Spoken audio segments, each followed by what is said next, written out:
Welcome to the Made in Maine podcast, where we dive headfirst to discuss difficult topics, core principles, and the creativity behind the thriving Made in Maine community. We invite you to tune in whether you're a skeptic, on the fence, or have many years designing and creating Maine-made products. Join us as we grow together and continue to put Maine on the map with the Made in Maine podcast. So we got a big... Matt, you got a Bangor Mall craft show coming up. We talked about it on the last episode, but we didn't really talk about how to prepare for those shows. Yeah, it's quite the process. It's a lot, yeah. It's because not only are we doing our regular operations of, packing and shipping online orders, now you have to kind of put that on hold. Yeah, and focus completely on something else, right? Yeah, I mean, you definitely have to prepare for it. I mean, you're going to be, depending on what show you're doing, you could, I've had moments where I've almost sold out a product, and, you need to make sure that you have that product available for the customers, and there's a lot of planning behind it too. I mean, especially if you're doing like a show that's far away, you might need to plan about, a place to stay or a hotel, something like that. And you have to have, all of that stuff with you. You have to have tables, chairs, signage, all of your displays and everything like that. Tablecloths. Yeah. Some places have tablecloths, the shows I've done, some don't. Yeah. But it's always the ones I forget. Yeah. And then I got to go buy. Do you bring your own tables, or do you usually use the tables they provide? So check this out. So some of the shows provide tables and provide tablecloths, but some don't. Yep. So the first step I would say is find out what show works for you. If you're selling a product, if you're crafting something, you got to figure out what works for you. Yeah, and the best way to do that is to go to them, I think. As a guest. Yeah, go to the show and just check out who's selling there, and talk to them and say, hey, how's this show working out for you? How much does it cost you? Yep. Because sometimes there's fees to do them. Some of them can be free and they can still be pretty good, but research, just do a little bit of research, go ask questions, and so they're all different. That's the thing, is you never really know what to expect, and then there's some have cost associated, so you have to kind of weigh out the cost, the time. Some of them you have to travel. I personally like the ones that are in traveling distance from my home, where I don't have to accrue a bunch of costs in hotel and gas and food, because it can add up. If the show costs you $100 a day and the hotel costs you $100, then you're probably spending another $50 to $100 on food. Then you got fuel, depending on how much you're traveling.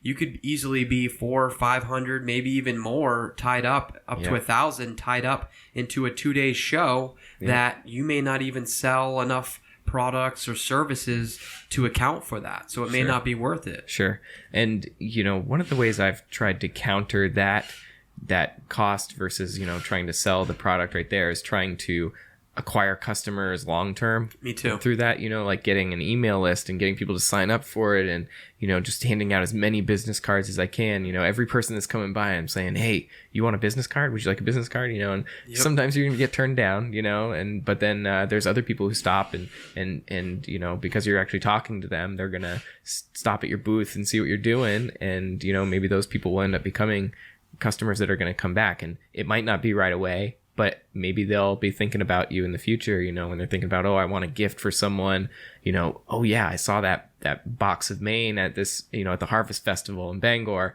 Yeah, that'd be a great gift for this person. And one thing I've noticed is the people that do certain shows or even fairs. We've had a couple guests on the Made in Maine podcast here that they actually go to fairs. They find that they do better, if they have like a farm item like maple syrup, or even, roasting coffee. Some people have found that the fairs generate a lot of customers, a lot of people. Some of these big shows like the Freiburg Fair, the Common Ground Fair. Yeah. And, maybe their product fits a little bit better in a fair setting. Yeah, because when I think of fair, one of the things I think of is the food that's there, you know, like there's always going to be food vendors there, and you kind of... There's a lot of craft too. Sure, but you kind of expect to go and get a doughboy, or, something like that. Get some farm fresh eggs or honey buns or maple syrup. Yeah. Yeah. It's I like going to fairs. We go to fairs a lot as a family. It's good. In Maine, I don't know if I think it's a Maine. It's not a Maine thing, but if you live in Maine, you're going to see a lot of fairs from the bottom of the state of Maine all the way up to the county up north. Yeah. There's always fairs going on, and it's more than just the food. The food's a large part of it.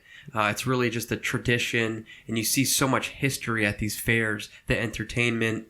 So I've even considered doing a fair. Some of these fairs, they see, I think someone told me the Freiburg sees up to 100,000 people over the week or something. So there's some very large numbers that go through where you can get your face, your company in front of them, and you can talk to a lot of people. You can hand out a lot of business cards, make some good connections. But again, the preparation, Matt, the preparation for this stuff. Can you imagine? We know what a preparation for a 2-day show is. We have to pack our cars as full as we can, using up all the space, tables and our products, dollies, cash registers. I have a little mini cash register I take with me, and the list goes on and on. It can take, up to a week for me to prepare. And then you got pricing. You gotta, that's one thing. You want to make sure you have good pricing so people can see. And I'm still working on that. I need to actually upgrade my visibility of pricing, because a lot of times if people don't see a price on something, they'll just assume that it's not for sale and they'll just keep on walking. Sure. And you need to think about signage too. You need to be getting your name out there. Yeah. Big signs. What do you use for signage? I have a couple banners. So I have a banner that says Black Dog Ironworks on it. I actually need to update it because one of the things I noticed is that every person asks me where I'm from. So I want to put Enfield, Maine on it because I just have to answer that question 1,000 times in a day. It kind of gets old. I had the same experience with one of my signs that I use. I use it. It's like a 6-foot tabletop retractable sign. That's one of the ones I use. I actually need to create a banner. I'm glad you mentioned that because I want to have multiple signages. I want to have a big banner on the back. That's pretty standard. But then some nice tabletop signs. If you have space on your table that you can include a little bit more information about your product and pricing. One of the questions I kept asking is they saw the price of a box of Maine, but everyone kept asking, well, is shipping included? Is that with shipping included? And for some reason, I didn't have anywhere on the sign that information. So I created a new sign this year. Nice. That's in big letters all the way across it. It says free shipping included. Nice. So just small little details like that to improve your overall show experience. We've just named a few, but there's really hundreds because you only get a short period of time to make a first impression on somebody that walks by your booth. And if they don't know what you are or what your company is, they're going to just kind of keep walking. Yeah. I've been thinking about updating some of my signs and, like I mentioned with Enfield, Maine on it, but in some other ways too, because some people I've actually had come to my booth and they don't realize that I'm making the product. They think that I'm just like reselling it or something. And so I think that maybe if I got some like cool signage with like, you need pictures of like hot. Bring a big anvil in the middle of the table. That would be fun to carry. Yeah, that'd be great. Something to get across that I'm a blacksmith and I make that. I've actually done that. I've done that once before, and that helped for sure. It definitely had the kids, all the kids that were around were enthralled with it. Showing the videos of smashing the hot metal, and that kind of I think helped draw their parents in too, because the kids would kind of stop, and then their parents would be like, "Wait, what are you looking at?" And just try to draw them in. But I think the last piece that I would say to wrap this up is have something that is of lesser value and also have some of your higher end stuff. Don't just bring and it all depends on the show too, right? Because we both have products that are on the lower end of the scale, maybe $15-$20, but then we both have products that are on the higher end. Yep, definitely. Towards the $100 range, maybe even more. Maybe some of your stuff is even more than that. So, but you're gonna reach a larger audience by doing that. So I hope that you enjoy this little bit of tidbits of information from Matt and myself on shows. We will continue to give you guys some more insight into the things that we do on a daily basis. And so now we're going to bring you into the interview with Mike from Hilltop Boilers.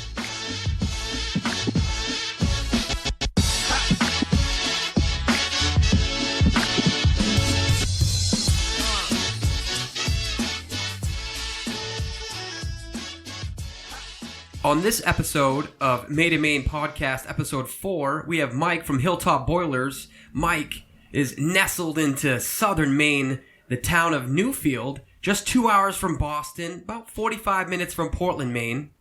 And Hilltop Boilers is your ultimate destination for maple lovers. With their new sugar house, visitors will be amazed at the beautiful array of the 2020 award-winning maple syrup.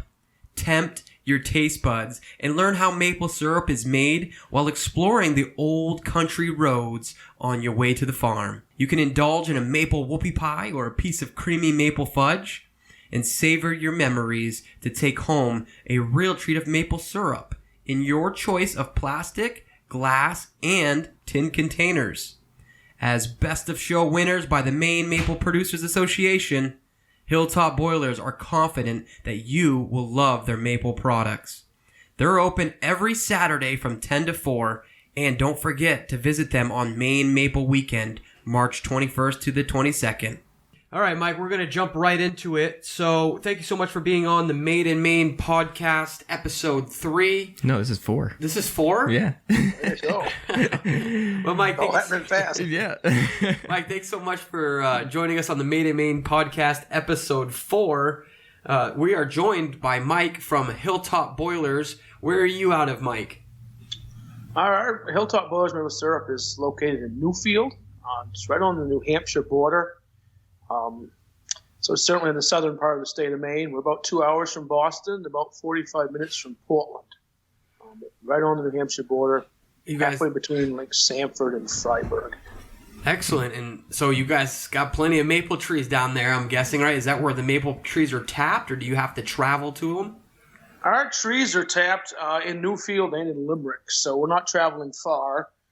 But Newfield is a pretty good-sized town, so we certainly have a decent-sized route that we travel on from, yes. What does your property consist of? I mean, you're not doing this out of your home. You're doing this out of a business property? We have a new sugar house that we built on the farm here. Finished it in 2019, so it was brand new last year. And it's a pretty substantial sugar house, and the FDA is much pickier than they used to be, and so we have multiple floors here in the new sugar house. One floor is for manufacturing, the other one is our maple store. Wow, excellent! So it is it is on the traditional farm where I grew up, but it is a brand new building. Oh wow, awesome! How big is the property? The property here is about 25 acres that the farm sets on. Yeah. We farm total about 150 acres, and we have about 41 different landowners that we tap trees on their land. So it's quite a bunch of land. Wow! So you must have to have some pretty good relationships with some of those people. It is, and it's all word of mouth and talking with people. I don't actually have written agreements on any of it. It's all Wow. I joke that I frequently know the landowner's land more than they do. Yeah. For I generations. I like that because I feel like that's how it was, and that's how it should still be to this day, where your word and your relationship is a valuable thing. We don't need to get into all of this fine details of contracts and written agreements. You should be able to trust people and take care of them, be nice to them, and live off the land. So I love that. So how did you get into business, if you don't mind me asking? Well, it goes way back to when brother and I have a brother, Mark, that runs the sugar house with me. We were actually in middle school, and we had some maple trees here on the farm and up and down the road, and we didn't have a driver's license or anything at that point, so we set up this little tank on the back of a dolly, and we pushed this dolly up and down the road gathering sap and bringing it back, and we had a little evaporator that we'd found in the woods on a plot of land in Limerick, and we cleaned that thing up, and we made syrup for a year or two, and then Dad gave us a little bit of money to buy a halfway decent evaporator, and we made syrup for a couple more years, paid him back, and then I was able to make it grow. So wow, that was quite a few years ago now. So we go from middle school, and I'm turning 50. So it's been a while. 1984 is when that started. Wow. So so you started off with a evaporator that you found. So what's the kind of evaporator that you're using now? The one we have now is a wood-fired evaporator, which is still fairly traditional. Most evaporators just boil on oil-fired. We have a wood-fired. It's all stainless steel. Very, very tall unit. It's got multiple layers for boiling, so it really doesn't look like a traditional evaporator that you expect to see in a sugar house in one sense. But in the other sense, it's still doing nothing but boiling the sap and getting water into the air and leaving the sugar in the pans. Yeah, so explain that. Explain that process to me, from the tree to the evaporator to, bottling it up. Yeah. Sap comes out of the tree. It looks like water. It is mostly water with just a little bit of sugar in it. And the goal of the evaporator in the sugar house is to take that sugary water and remove a bunch more of the water, and so that you have a much more concentrated sugar. And so the evaporator is nothing but a boiling machine that does that. It boils it just like you boil a pot on the stove, except it obviously at a much, much faster rate. And the water goes out through the roof, and a bunch of it condenses now inside the evaporator and drains out other ways too. But it leaves the sugars in the pan.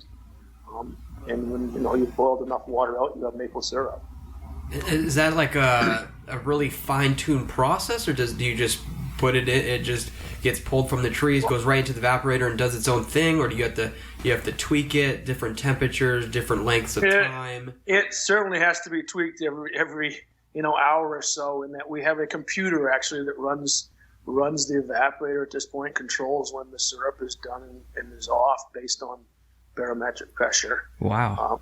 That all changes every day, and so that changes the temperature of things every day. Wow. So there's a science behind it, right? There's definitely a lot of science behind that. Yes. Wow. So how much? I've heard this statistic before, but I can't remember the exact number. How many gallons of sap does it take to make a gallon of syrup? From the average sugar maker, you're looking at about 40-to-1 ratio. So you take 40 gallons of sap from a tree. No way. And you're boiling off 39 gallons of water and leaving a gallon of syrup left in the pan. Wow, I did not know that. So that's a ton of water to be boiling off, and I imagine that a lot of that's going up into the air in your sugar house. How do you deal with all that moisture? Well, we have great big huge vent pipes now. A traditional sugar house used to have some cupola at the top of the roof, and now we have vent pipes right off the evaporator that just pour that steam out of the roof. And a lot of it does condense in the evaporator now, and we actually draw it off and use that hot water for cleaning and whatnot. It's nice repurposed. Yeah, that's very cool. It is repurposed. Living off the land. Yeah, very cool. So does is the wood-fired evaporator, is that pretty standard in the industry, or are there other types of evaporators that might be more common? Or wood-fired used to be very standard. At this point, it's more rare. We still think the syrup made on a wood-fired evaporator does taste a little better, but there's really no scientific evidence for that. We love. Have to admit that. Let me just say, we love your maple syrup, Mike. We've been getting it at Box of Maine now for probably about 4 or 5 years, and our customers, we get to share it with our customers. I know you probably have a huge customer base, but I know that I can say our customers love it. And what's the grade A? I see grade A on it. So it's obviously a higher quality. Now, explain to me the quality part of it, and like the dark. I know there's a difference between the darker sap and the lighter colored. Yep. The syrup that you're buying at a retail level is all going to be grade A. We're not allowed to sell anything that's a lower grade than that. Got it. And then there's 4 different designations for the grade A. The most lightest syrup is a golden delicate. And then from there, it darkens a little bit to an amber rich grade, which is what we kind of recommend, and that's selling to Box of Maine. Yeah. That's what your customers, are enjoying. From there, the flavor gets a little stronger, and we go to a dark strong, and then it goes to a very, very dark grade. That has a very strong flavor to it. Really only recommend that very, very dark and strong flavor grade for cooking purposes, because it can leave an aftertaste of whatever in your mouth. So the 3 main grades that we recommend for consumers, are the delicate, the amber, and then the dark. And of those, our sales are about 60 to 70% of the amber rich grade. The other 2 grades make up about 30%, 25% of 30, and then the very dark, very low percentage of syrup. So you would say the more common one is the rich amber? The amber rich is by far the most common out there that people want. Now, if you go into a large supermarket or something that's just trying to sell a lot of syrup cheap, you may find a darker grade of syrup because you can make that a little easier, and that sells for a little less money. Yeah. No, I've noticed that real maple syrup has a real price on it as opposed to some of this fake stuff that we grew up. Unfortunately, I hate to say it, but I grew up on that fake Me stuff. too. I always thought that was maple syrup. Yep. And it wasn't until I had real maple syrup that I could tell the difference. And it's night and day difference, but there's also a night and day difference in the price, and that's just because the quality of it, right, and the amount of time that goes into it. That's exactly it. One's a real sugar, and one's made with high fructose corn syrup. So yeah, we don't want that. So what are some things that you might have done differently when you started? Loaded question there, I guess. Yeah. I guess thinking about that, maybe if I'd had a clearer vision on what growth would look like. We have grown tremendously in the last 5 years. We've seen our most growth. Right. Through high school, college, and even my first few years, really wasn't pushing growth. The last 3 or 4 or 5 years, we've really pushed to grow and expand. And I guess I really didn't have a clue what that was going to look like. And you always think, the bigger you get, the more money you'll have and whatnot. And growth has been a struggle for us because I just can't stand taking out loans for things.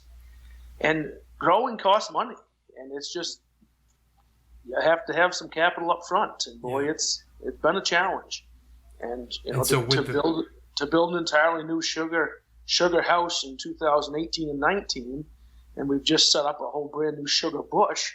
Bought another piece of land, and set up a whole new sugar bush in the winter here, fall and winter of 2020 here. It's taken some pretty substantial capital, which that's been a challenge for us, no doubt about it. So it's just, you're always trying to look ahead, and that it'd just be nice if you could have a picture painted in front of you. This is what it's going to look like in 10 years. Just go for it. Yeah. And nobody has that picture, and every business goes through that just like we are.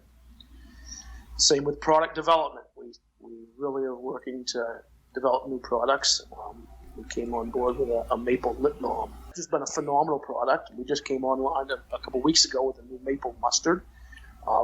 And that has just taken off like gangbusters. And we'll see how long and how well that product does. It's obviously too new to tell. It's just a couple weeks, but the feedback so far has been absolutely phenomenal with that new maple mustard. Very good. So what are some of the other products that you make with your maple syrup? We've got quite a list of things. One of our favorites is our maple whoopie pies, and on the front label, on the front of that is my son John. That was his first treat at a year old. My wife was pretty adamant he wasn't going to have any sugars until he was at least a year old. And so, he started with those. Maple fudge, my wife makes all of our maple fudge.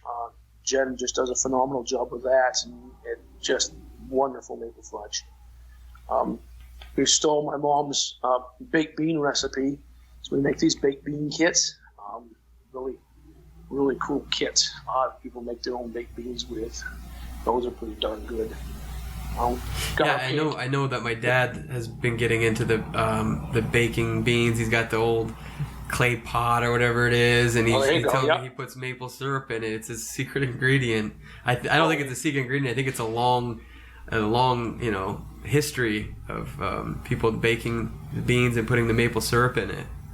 And once you've had beans with maple syrup, you'll never go back to a can of beans. And I'll tell you, there's a night and day difference. Now, our maple candies this year, we won Best in Maine. The Maine Maple Producers Association holds a contest each year. Are in January. So 2 weeks ago, we won Best in Maine for maple candy, and we actually won that last year too. So 2 years in a row, our candy first place in the state of Maine. That's good. And don't you do something where you've gone to like the Blaine House, I think, in Augusta? Yeah, every year there's a governor's tree tapping. We all go up for that and tap the trees. There's a couple maple trees there on the Blaine House lawn. Not certain when Governor Mills is holding that this year yet, but it'll be sometime, probably the second or third week in March. So that'll be a cool event to go to. What's so big about March with you guys? I know isn't there some kind of maple weekend? In March, we have 2 events that we hold here at the Sugar House. One of them is, we call it the Celebrate Spring Sales event. It's actually, we hold that the week before Maple Weekend. And then we actually trademarked the term Maine Maple Weekend a few years ago. And we have 2 days there for open houses coinciding with Maine Maple Sunday. Our goal here is to have 10 to 12,000 people on those 2 weekends. Wow! So they're pretty darn good size events. What are they doing at those events? If someone was listening and they wanted to go and have something and maybe show their kids how maple syrup's made? Yep. Certainly, we have a lot of events centered around the Sugar House and teaching how syrup is made, sampling syrup. So they can, have lessons there, and that's definitely an integral part of it. But we try to have a whole bunch of farm activities too. And this year we have Axe Women Loggers of Maine coming. If you've ever seen one of their shows, the ladies put on just absolute wonderful chopping and cutting, with saws and different things. So that's a phenomenal show. They'll be here on Saturdays. We also have a company called Wildlife Encounters. They're a company out of New Hampshire that takes care of animals that have been hurt in the wild, and they bring a whole bunch of the ambassador animals to the farm and show them off and educate people on those. We also have all of our farm animals here, the cows and calves that have been born at that point. And so they're here with us on the farm, live music. So really, it's a whole event, a whole experience. Just a lot. It sounds like there's a lot of stuff to do. It's more than just the maple syrup, but really, it's community. It's coming together and just having a good time. It's just very much so community. Exactly. It's very much a family day, and we just love it. It's it's a great way to promote our product and let people come. It's all free. We don't charge anything for it. And hopes people come and like what they see and buy some syrup. Yeah. Pretty cool couple weekends that we have in March. What's the weekend going to be this year? What's the dates for that? The dates for the first event is March 14th, that Saturday, and then the Maine Maple Weekend is March 21 and 22. All right. And that March 22nd date coincides with Maine Maple Sunday, so that'll be that day too. And the people can go to your Sugar Shack. Is that where it's located, right? It's right at, exactly. Right at Hilltop Boilers. We're 159 Elm Street in Newfield, and it's all right here. Yep. Now, where's some of the places, if someone wanted to get some of your product, obviously they can get a smaller jug of maple syrup when they order a box of Maine, but do you have your syrup and candies and all those awesome products you listed off? Do you have them scattered throughout the state of Maine or maybe even further? Well, our primary source of sales, retail like that, would be our website, hilltopboilers.com.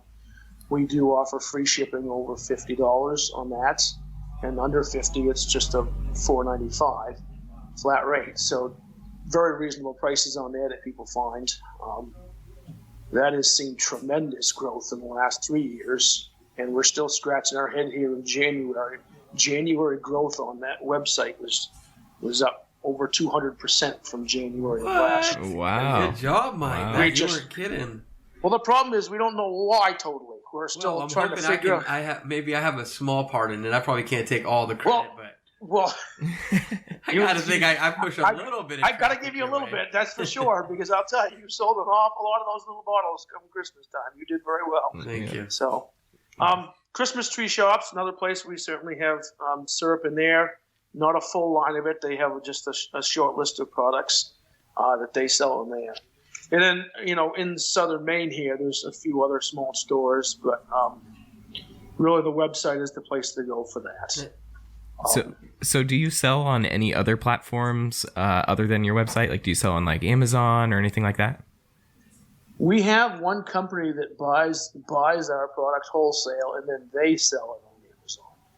We don't ourselves sell on Amazon. Okay. So how about competitors? It started out as farmer here, and certainly learning how to run our own website has stretched me quite a ways, and maybe we'll get to Amazon someday, but we're not ready to be stretched that far yet. Yeah, and so I mean, there's obviously a lot of competitors that they're out there, they're tapping trees. I don't know how big they are, but how is the maple syrup industry? Are you guys pretty competitive, or is it respectful industry of the farming industry? And the maple syrup industry in the state, in the United States, has nearly doubled in the last 10 years. So it is very, very competitive at this point. And that's one of the issues with being on Amazon or something. Boy, it is so competitive, and there are so many larger packers. They're like blending syrup. They'll take good syrup, mix it with bad syrup, and get mediocre syrup, that's how they sell cut the corners, huh? And just cut corners here, there, and everywhere to sell syrup unbelievably cheap. There is a market, I guess you could say, for just the lowest price, and that's not really where our market is. We're trying to do a very fair price, and I think our prices are pretty darn good. But we want a quality product too. Sure. We don't ever blend. We don't ever take bad syrup and put it in with some good stuff and try to make something that's acceptable. I can't stand that concept. Yeah. So, can you think of anything that you've done to try to set yourself apart from your competitors? Well, I think it's just that when you open a jug of our syrup, you are going to like it. If you don't like it, I want to hear about it. And it just that quality piece that we just really, really try to push on. And I think that it contributes to our growth immensely. That people know when they're buying our product that they're getting a superior product. And so many, when you get 10,000 people here at the farm and can see our sugar house, a nice sugar house here that's just doesn't look like a traditional sugar house. They can clearly tell that it's a first class product, a first rate product that we really put our time and energy into doing well. And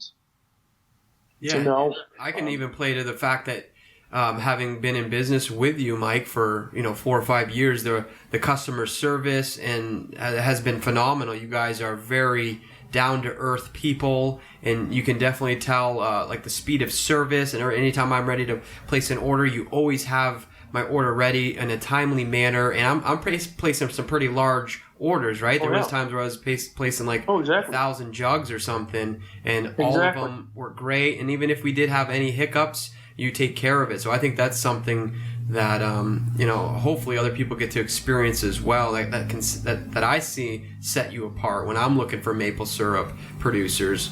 That's what I look for. So I appreciate that. Well, and our shipping off the website, when you order something today, it leaves here today. It's none of this. We don't sit around and wait till we have a list of orders, a mile long, whatever. It orders their place today, leave. And, we just really try for that. I shake my head sometimes when I order something from a company, and 4 or 5 days later I find out it hasn't even left their factory yet or whatever. It's just very frustrating. And, I think you'll testify that, you order something, boy, you're getting tracking information. Yeah, it's headed up. We live in a day where that tends to be a pretty high standard, right? What did you say, Matt? Yeah, definitely. I mean, I've had to change my business model a little bit, where originally when I was making my products is I would make them to order, and that meant that it might end up taking a couple weeks for my product to end up leaving. And now people really expect your products to be shipped out that same day and come to their doorstep within like 2 to 3 days. And so I've had to change that. And that's, I think, dramatically helped my business, was changing how I produced those products and got my product to my customer in that timely manner that they were expecting. Yep. So having enough inventory and stock for busy seasons, trying to, get prepared for those busy seasons. What's your busy season, Mike, and how do you prepare for it? Well, we have 2 busy seasons, and they're both very, very different. Right now, we're in the middle of our first busy season of the year, and that is, production of syrup and our open house weekends. And so we're, working our way through. Just got a checklist. done it for many years now, and you just work your way down and start in January. You don't wait till March to start clearing an open house for 10,000 people. And just go down through it and do the work that needs to be done, and tap trees in the middle of that and start making syrup and make a lot of syrup. How long does that syrup last that you make? You tap it. Obviously, you're tapping every year. Do you want to say how many trees you have tapped? Did you? I can't remember. No, we have a lot of trees tapped. Okay, you got a lot of trees tapped. Yeah. How long does it last? How long does that season last? That season lasts 5 to 6 weeks. Wow, so you don't have a whole lot of time to get. There's not a lot of time there, exactly. Product. Wow, so you must have some employees to help you do that, because that's not very long to be able to produce that much syrup. We certainly have a whole crew here that helps with things. You got that right. Yeah. Just like our open house weekends, we'll typically have 25 to 30 people on staff here working to be able to pull those weekends off. And some of it's volunteer and some of it's not. Same with gathering sap and making syrup. Some of that, we get a lot of volunteer help here, which is darn good and helps things. So, speaking of sap, so when you tap the tree and you're getting the sap, how long does it take for the sap to get from the tree to the finished syrup in the bottle? Our goal is any sap that runs during the day, on a day like today, would be in syrup in a bottle or in a barrel. We certainly put a lot of it into barrels and save it throughout the year, and then open the barrels up as we need different size jugs and fill them. But from the tree into a jug or a barrel in the same day. Wow. Oh, wow. I didn't know that. So we will stay up as late as we have to in the night, and we generally figure during sugaring season that, if you're in bed by 1 or 2 in the morning, you've done well. Nice. I have noticed you are on at like all times of day when I talk to you. So, that's it. That's just the goal. But, that's to make a quality syrup. If you let it sit around for the next day, you can make some dark syrup and you can sell it. And, there'll be still people to buy it. But when you're trying to really make some nice syrup.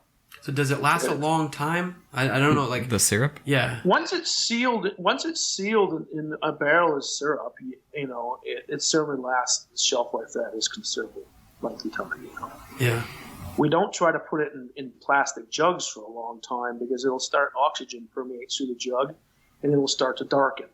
So we try not to have any more in a plastic jug for more than 3 months. But the reality is, if you open that plastic jug up a year later, it would still taste awesome. It would just be a little bit darker. So about how many gallons of syrup are you making every year?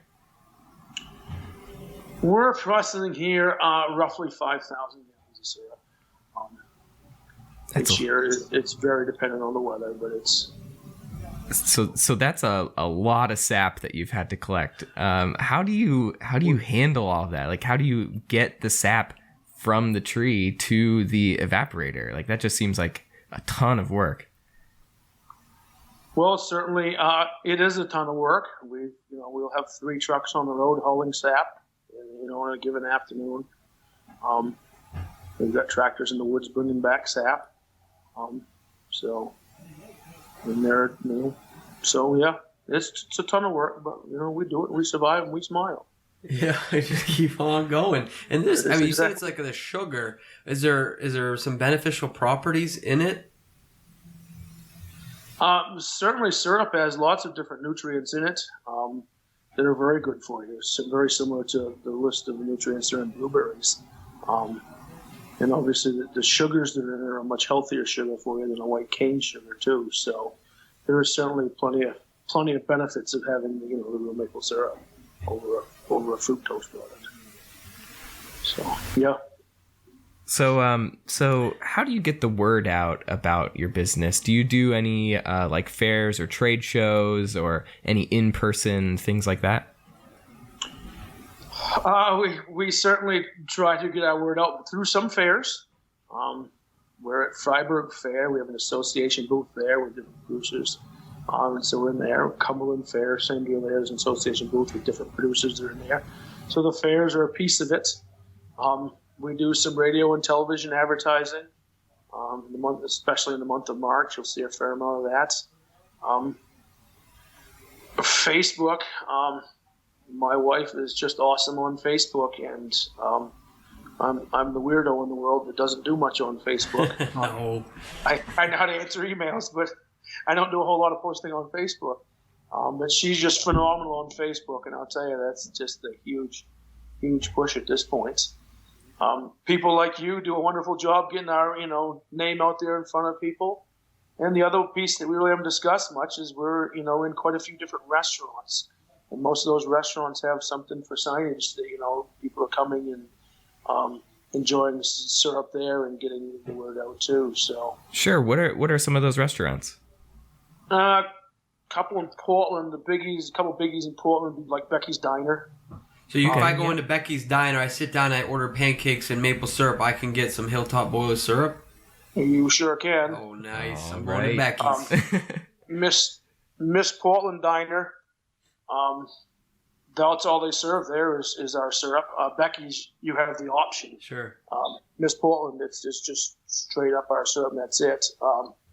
Both those places, just phenomenal meals.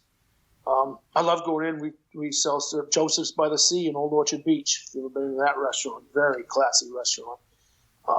Absolute beautiful views of the ocean in there. And we begged who goes into Old Orchard Beach. We try to go in there about 5 in the morning because after 6 or 7 in the morning, the traffic's so crazy. You spend an extra hour. Oh, I believe it. So would you consider that to be one of the more difficult parts, is trying to get like your syrup, your name, your brand out there? Or is it out on the farm tapping these trees and the big rush that you have in this short period of time in March to get it done? Well, certainly there's that. There's 6 weeks here in February, March to get it done. It can be stressful, but it's fun being in the woods too. We were there last night, running some new tubing line, and John, my son, was. The two of us were awful frustrated. We had some problems, and it didn't go real well. And but there was somewhat of a sunset out there where we were, and you know what? It was just nice to be out there working as a family, and we made it through our problems and smiled. So yeah, there's stress that goes with any of it, but there's a lot of fun there too, and some days it's nice to be in where there's tons of people and lots of interaction, and sometimes it's just nice to be out in the woods where the only thing you interact with is a few songbirds. Hey, I like that, man. I like that whole family aspect to it. I think we need to hold on to that. I think when we get caught up in all the craziness of life that's going on, sometimes we can get lost in the commotion, and really sometimes we just need to unplug and get out in the woods. I love the fact that your business is out in the woods and you get to spend time out in nature. That's awesome. Well, I have to brag about John there for a minute, too. He's my 7th grade son, and he just got the Young Sugar Maker of Maine award a couple weeks ago for his work in the maple business, and that was awarded by the Maple Association. And based on a couple different things, his knowledge of sugaring, and so he had to show success in school and also on community service, and just a very hard worker and great kid. So. Yeah. Shout out, was it John? His name is John, yeah. Shout out, John. Good job, buddy. And we got 2 twins. They're a little younger, though. Thomas and Julia. They're working, too, but they're still pretty young. I can't wait till my boys get a little bit older. I can put them to work at Box of Maine packing boxes. Yep. Well, it's just incredible what he learns, the work ethic that he has learned, and he's not tied to a cell phone. I get so sad when I see some of these kids, and that's all they know is how to work on their phone. Yep, they can live off the land, and it sounds like you guys have done that for quite a while and been successful, and I'm glad that lately things have been going good, but there's still challenges to it, right? It's not easy. You still have to put in a lot of work, a lot of time. And so how does a normal day look for you? Like when you wake up in the morning, are you going straight out into the field? Typically, no. Typically wait till afternoon for that, a little warmer. There's some, obviously during busy season we're out there, but typical day, no.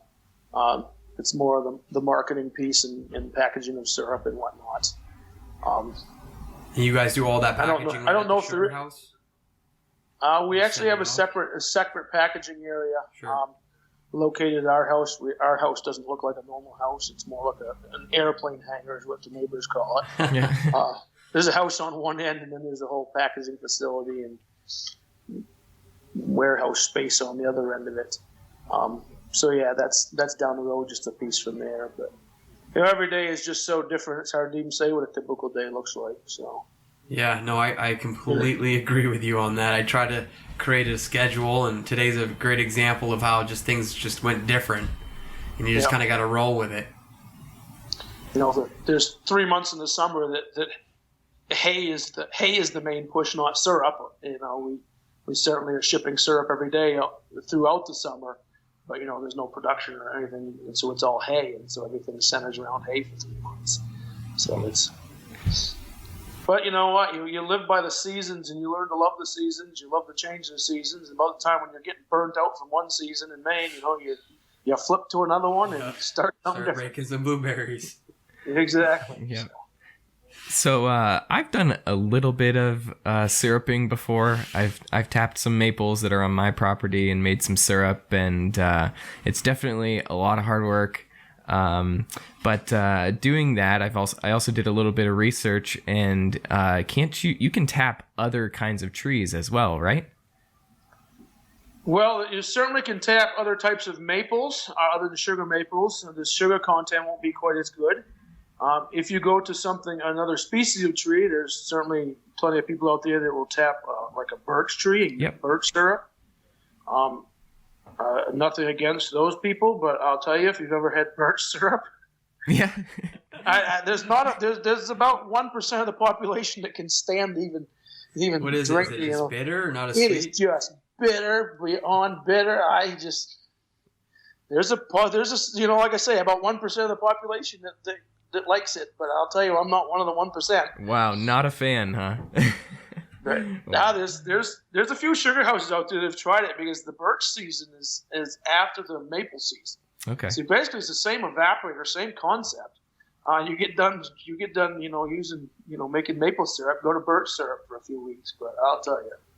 So it takes a special person to like that stuff. So what about the spring, like that March season? What about that time makes the maples start to produce the sap? Well, you've been through a freezing winter, and that is helping the sugars in the tree. And then come March, you're dealing with a freeze-thaw situation where you are thawing out during the day and freezing at night. And those temperature differentials are what is pushing the sap out of the tree when you drill the hole into it. So it's a little bit the same idea that, when you put water in your ice cube tray, then you put it in the freezer, it expands. Well, the same deal here when the sap goes from freezing to thawing, it's changing. Yeah. Expanding, and that's pushing it out of the tree. So how does it come out of the tree? I know you drill it, you put the tap in, but how is it? Is it gravity? You're using the heat of the day to expand that sap and push it out of the tree. So you're using some kind of compressor to push air into it, or it comes out? No, it's literally as the sun hits the tree branches, the warmth hits the tree, it's expanding the air inside the little pores of the tree, and that's pushing the sap and then it just either drips down into the ground, or it's pushing into a bucket, or it's pushing into a tubing line. And most tubing lines, people have vacuum on those, that they're actually sucking on the tree a little bit too. And so that's creating that negative atmospheric pressure too, that's pulling the sap out. So it's really the temperature differential that you need between freezing and thawing. It's moving that sap. Do you think that changes, like, depending on where you are in the state? Like you said, you were more southern Maine. Do you think that would be different up north? Very, very much so, yes. When we're finishing up down here, north is just about started. Oh, wow. And so it is radically 4 to 5 weeks different. And that's one of the battles, like Maine Maple Weekend. Most of us in the southern part of the state, the timing is pretty good for us. It is frequently in the northern part of the state. They would consider April to be their biggest month, not March. And so a lot of times on Maple Weekend, they haven't even started making syrup up there. Or just barely started. So there's been a push in the industry to maybe have different dates depending on where you were in the state for Maple Weekend and whatnot. So Michael, if some of our listeners decided that they wanted to try their hand at making some maple syrup, how do they get started? Well, they're gonna need to find themselves a few taps, which there are certainly different places. If you do a search online, there are certainly some sugar houses in Maine that sell equipment. And so they're going to get a few taps. They're going to need something for a drill to drill a little hole into the tree. And then something to hang off their tap, which preferably would be something for a plastic bucket. Kind of discouraging the old galvanized buckets at this point because there's lead in galvanizing. Yep. So not really using galvanized anymore there. And so then they're going to collect their sap, and if, it's just a couple taps, they can take it in their stove and boil it down.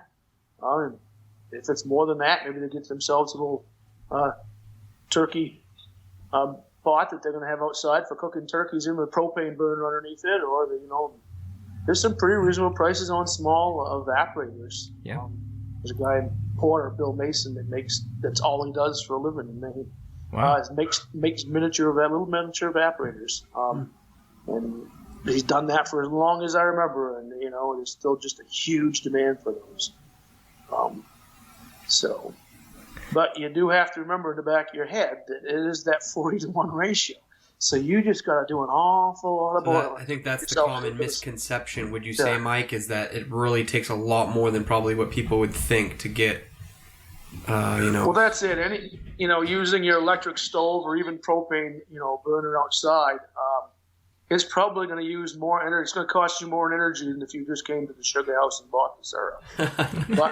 And where can people go again? Yeah. So where can people go to find some of your maple syrup again?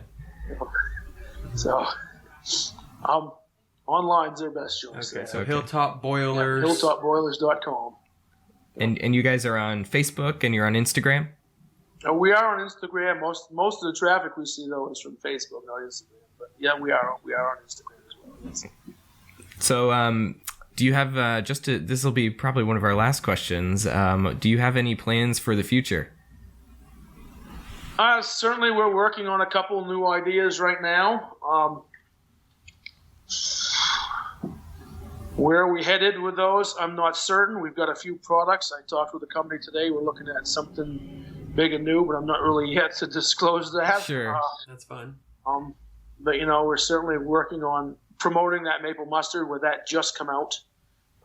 That's one of our big promotion pieces right now.